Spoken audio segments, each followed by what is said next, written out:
The Marina Resort at Nelson Bay was built at a cost of $3.5 million. Construction began in April, and now it's a handy addition to Port Stephens tourist facilities.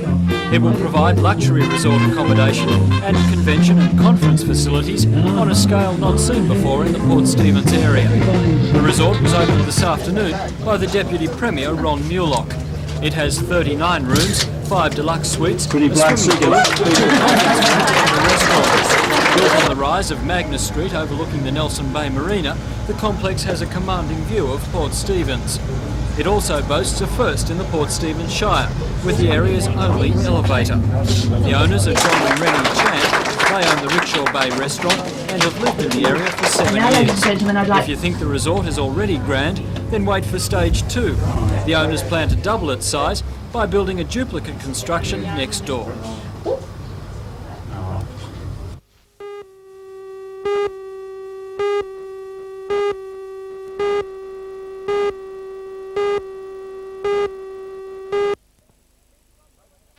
He's got the lead at the moment. Wilmot can't find the way round him either with a lap to go. Showing his skill in the final, right on the line. Nixon's the leader. Wilmot hasn't finished in first place yet tonight. He's going to probably face another second spot here. Nixon on the inside. Wilmot will come charging at him back on the inside again. Good ride by Wilmot. Yes! Wilmot got there. Wilmot first, Nixon second. As usual, the Motordrome 38 car. Oh, there's trouble. And Jimison's over once and almost. The 30 car shot sideways and he's straight into the wall. The 54 car, he couldn't go anywhere. Kenny Easter's car is right on fire. The pit crew vehicle is racing over to him.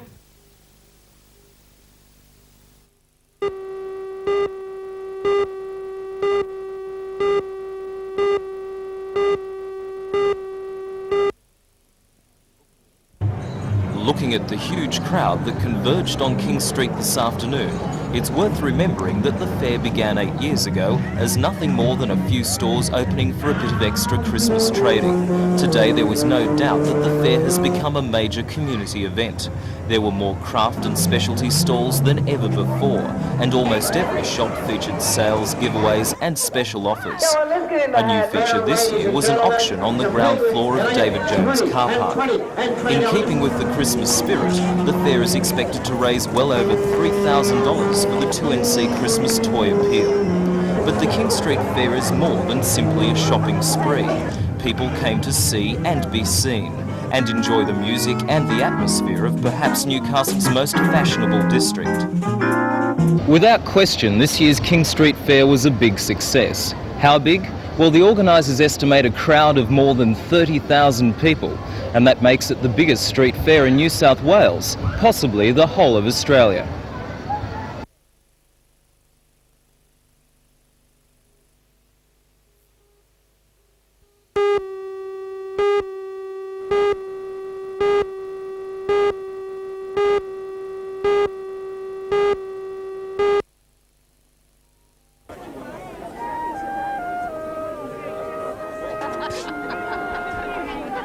It was all in a good cause, a fundraiser in aid of the Port Stephens Royal Volunteer Coastal Patrol. Entitled Brides of Yesteryear, the Coastal Patrol's Ladies Auxiliary had searched far and wide for wedding gowns which dated back as far as 1876. The two gowns on the right are both from 1876, the middle one from 1923, then the next gown from 1926, and on the left, 1934. Was it difficult to find the very early gowns? It was very difficult. Actually, it was most difficult to find the war year brides. They were very hard to come up with. A lot of people just don't have them. A lot of people were not married as brides. They were the most difficult, yes. Why don't you get them too? Over 600 people attended the function, including former Lord Mayor of Newcastle, Joy Cummings, with her granddaughter Megan, who was wearing Mrs Cummings' wedding dress from 1946. It's expected over $3,000 will have been raised from today's function. Raising such funds is an ongoing concern for organisations such as the Volunteer Coastal Patrol.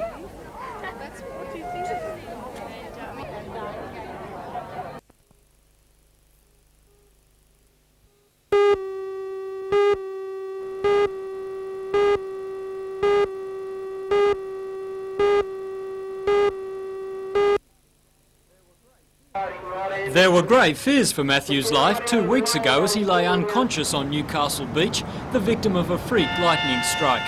He'd been watching the Coke surf trials from rocks near the water when the almost unbelievable incident occurred.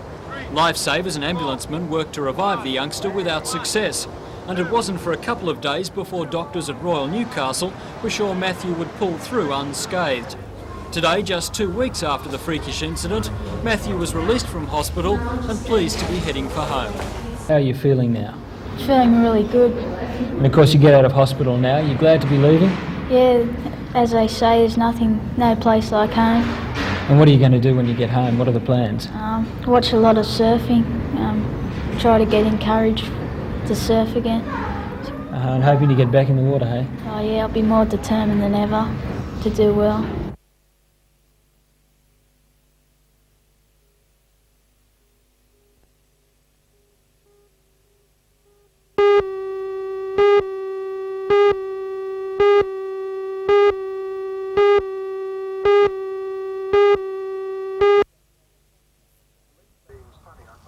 Police say Nola Holstein died instantly when the 1979 model sedan she was driving was hit by a goods train at about 7:30. The car was carried several metres before being pushed to the side of the tracks. Ambulance officers who pulled the woman from the wreckage said she had suffered severe head injuries and was alone in the car at the time. The level crossing at Wards River is on the Johnsons Creek Road and is controlled by stop signs. And residents say many motorists fail to take heed of those warnings. Meantime, police and State Rail Authority officials are continuing an investigation into the cause of the fatal accident.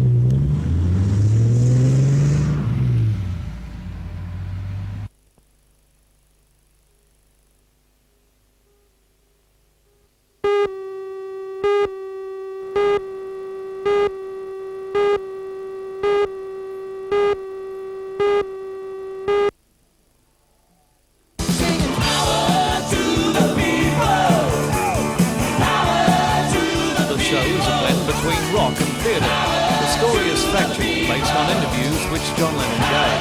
But there are 40 Lennon numbers included from each period in the music of Lennon's life. It's a celebration of a man's life, John Lennon, by 9 very talented people. The show cost $750,000 to assemble. There are 9 performers and 7 production staff travelling with the show. Auditioning was a big job, which took 3 weeks and involved 600 hopefuls. Demanded the maximum from any actor. We wanted people who could act, sing and play 3 or more instruments. And you found those people? We certainly did. Found 9 terrific people. Do you enjoy the show? Oh, I love it. It really is. It's one of the few pieces that one can be very proud of. Good. That's fine. Thank you for that.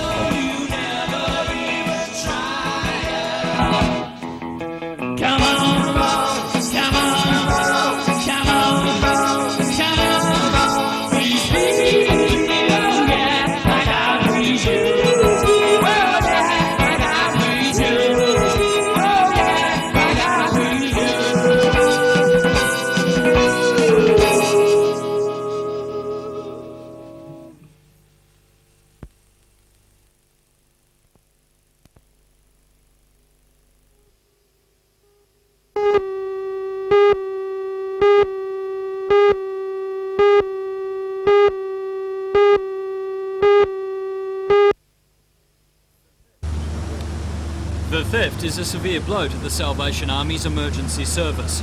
Thieves used bolt cutters to break into the small brick base sometime between 9:30 and 11:30 last night. The communications setup comprised a 50-watt UHF transmitter, a Tara phone interface, and will cost the Salvos $8,000 to replace.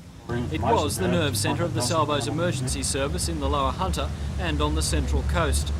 They have 23 units in the field, but without the transmitter, they are nearly useless. The emergency service helps hundreds of people each year with support at road accidents and fires, to victims of crime, and with welfare activities. Emergency Service Director Captain Stan Hindle is at a loss as a result of the cruel theft. It's very important that it's be replaced. It's just sad that we're in a situation now of completely cancelling out and nullifying our ability to respond because of no communication, and 23 units scattered throughout this area that can do nothing in the welfare role of the community and emergency role. Immediately we can respond, but very slowly and not efficiently.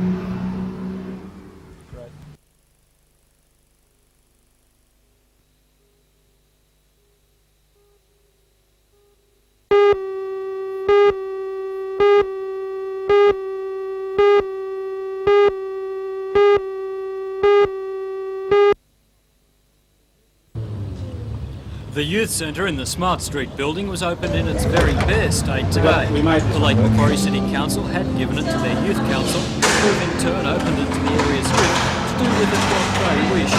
Today and tomorrow, the building is open to all young people to come and look and to give their ideas on what they would like at the centre.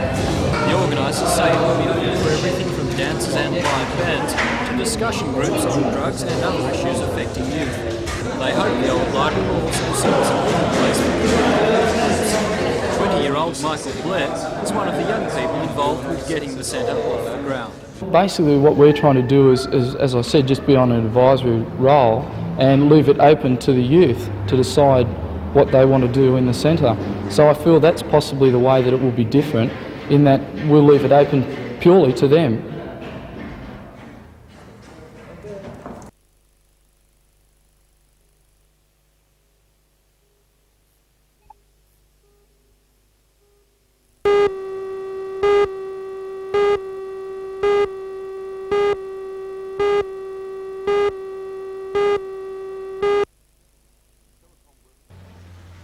Telecom workmen spent several hours in Hannell Street, Wickham today, repairing damage caused in just a few minutes. Telecom says that at about 11:30 last night, 2 elevated joint posts were vandalised. The cover of each post was smashed and cables torn out. When the damage was discovered this morning, phone communication to a large section of the Wickham light industrial area had been severed.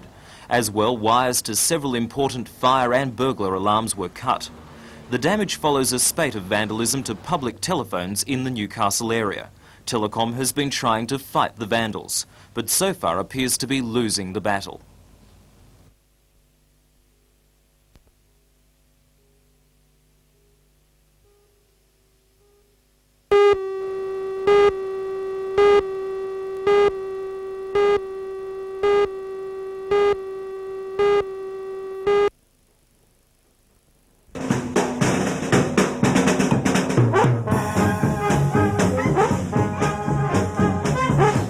The free open-air concert featured Newcastle's Preservation of New Orleans Jazz Band.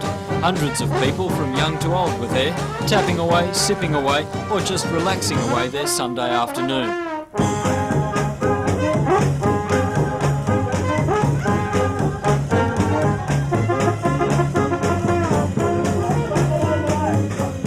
Appropriately, the band played Dixieland, just as jazz bands do in rotundas in New Orleans. King Edward Park will be swinging again on December 21, the Sunday before Christmas, when the jazz band will line up again in the rotunda and be joined by a brass band.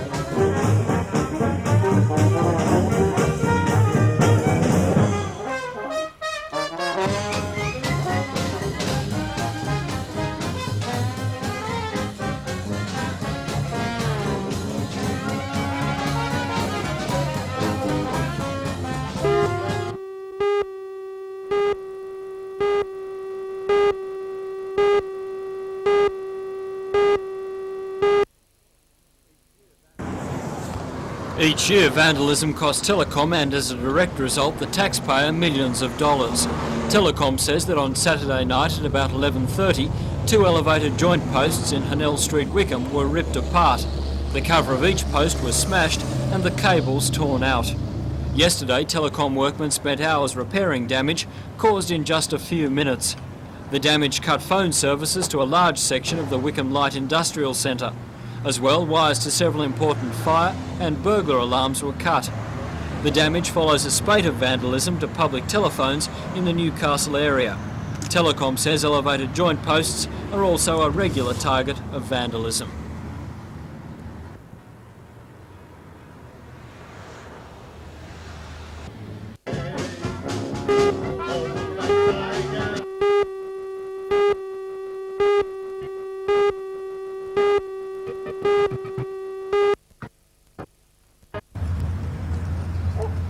It was a day of 8 matches, with the quarterfinals, the semis and the finals all completed on time despite some light rain.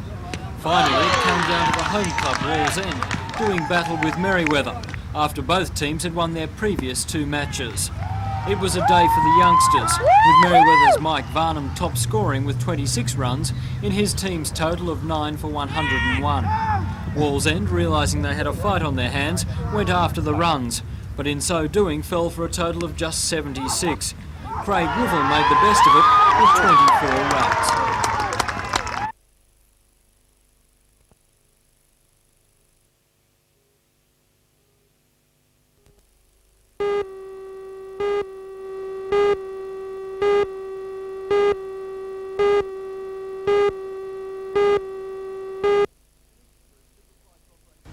Six groups have applied to operate the first commercial FM radio station in Newcastle. Yesterday, 2 groups, Our Town Proprietary Limited and Newcastle Stereo FM Proprietary Limited, had their respective directors quizzed by the tribunal, headed by Chairman Deirdre O'Connor. The tribunal is determined that the successful applicant is local and that there is a strong local content in the station's programming.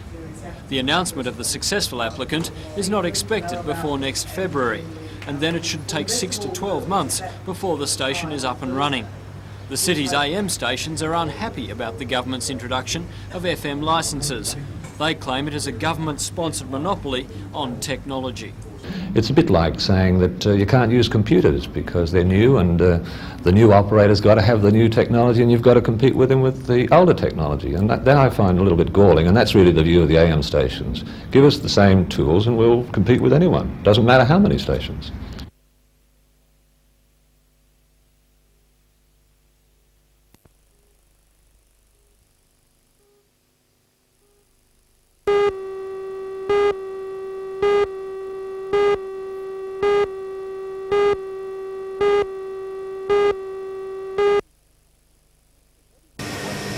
The $35,000 cell washer looks like the latest design of washing machine, and according to staff at the blood bank, that's an apt description. After doctors extract the litre of a leukemia patient's own bone marrow, the cell washer, by centrifugal force and agitation, separates and washes it for later transfusion. By re-injecting patients with their own marrow, life-threatening complications are reduced. Right now, there are 15 patients in the region awaiting treatment with the cell washer. The cell washer was financed solely through the private donations of 2 women.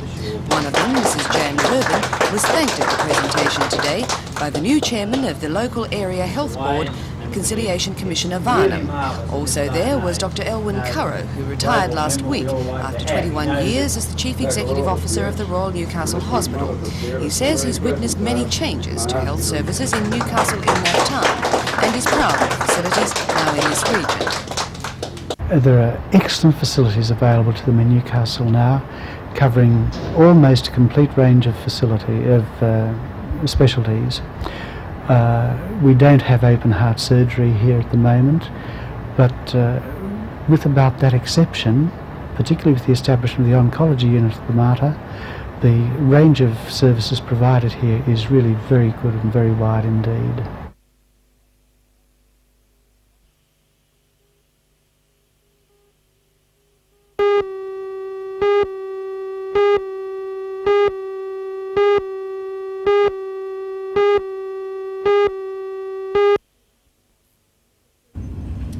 The 289-metre China Fortune was escorted into the harbour on her way to the Kooragang coal loader. She'll load 131,000 tonnes of coal for Rotterdam in Europe.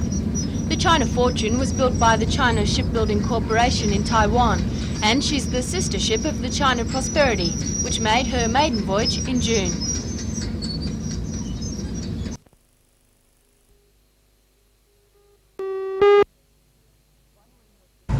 One room was destroyed by fire while heat and smoke damaged the rest of the weatherboard house in Carnley Avenue, New Lambton. The blaze broke out about 10:15. New Lambton and Hamilton stations attended. It's believed one male occupant of the house was transferred to hospital suffering from shock. Another occupant was confused and upset by the fire. It's believed neighbours are taking care of its well-being.